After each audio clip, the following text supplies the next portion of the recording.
Today we're going to be taking a look at the best anti-sway bars for our 2005 Ford van.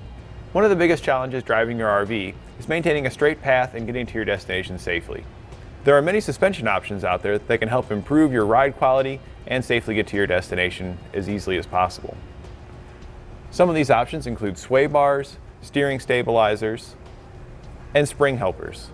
We're going to take a look at some of these options in further detail so you can make the best decision on how to improve your ride and get to where you want to go safely and with the least amount of driver fatigue. First, we're going to take a look at your front sway bar. Now, while all vehicles will have these, they're typically not up to the task because they're installed prior to all the accessories and equipment put onto your RV. These more robust sway bars are going to help prevent that body roll. They're going to work with your vehicle's current suspension and frame to lock it down and prevent that sway from side to side. This is going to make it easier to maintain a straight path, and it'll help reduce driver fatigue because you won't be fighting the potholes and other hard surfaces in the road that are throwing it off track and making the weight slide from side to side. Next, we're going to take a look at our steering stabilizer. While this is an optional equipment on most factory vehicles, the one we've got here from Roadmaster is going to be way more robust. It's got a coil spring in addition to the normal stabilizer shock, which is going to provide more dampening force, making it easier on you.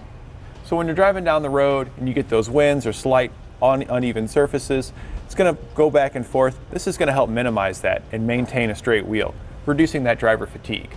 Also, if you have any evasive maneuver, hit a large pothole, or even have a blowout, and it jerks the wheel left or right, the spring's going to stretch or compress, and then it's going to want to go back to center, helping you draw it back in and maintaining a safe distance of travel. We're now back at our rear axle, taking a look at the rear sway bar. While this is an option on most factory vehicles, it's not going to be as robust like the one we got here from Roadmaster. Typically when your vehicle is built, it doesn't have all the RV equipment that's on it from the factory. So that sway bar is not up to the task once they add in all those luxuries. The one we've got here is considerably thicker and able to handle that task. Adding extra support in the rear will help that sway in the back from transferring to the front, causing more issues with steering, stability, and driver fatigue.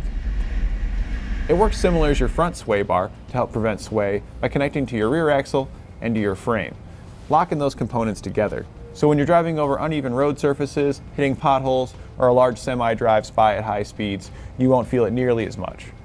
An additional component to help out your suspension and steering is a track bar. Now, we don't have that installed, but it will connect between your differential and your frame. And while your sway bar helps to prevent body roll, the track bar helps prevent that tail wag. And the tail wag can be a big factor that causes body roll. So having both will help reduce it drastically. Another thing is when you have that tail wag in the back, you're in the front having to compensate for that in your steering. So preventing that tail wag is going to drastically reduce driver fatigue. So you won't have to steer left and right so much and just maintain a nice steady straight path. So in summary, to prevent wandering, which is a drift to the left or right, when hitting potholes or uneven surfaces, you'll want to use your steering stabilizer. This will help maintain the straightest path with the least amount of effort. If you need additional assistance preventing wandering, install a front and rear sway bar. When it comes to sway, the biggest factors that will help prevent those sways is your anti-sway bars. The larger robust bars are going to be better than your factory originals. If you're looking to help reduce driver fatigue, you'll want to use your steering stabilizer and your track bar. That's going to help reduce that tail wag, which travels to the front, causing you to have to correct it. And the steering stabilizer is going to help auto-correct for you, pulling it back to center. And that completes our look at the best sway bar options for your Ford van.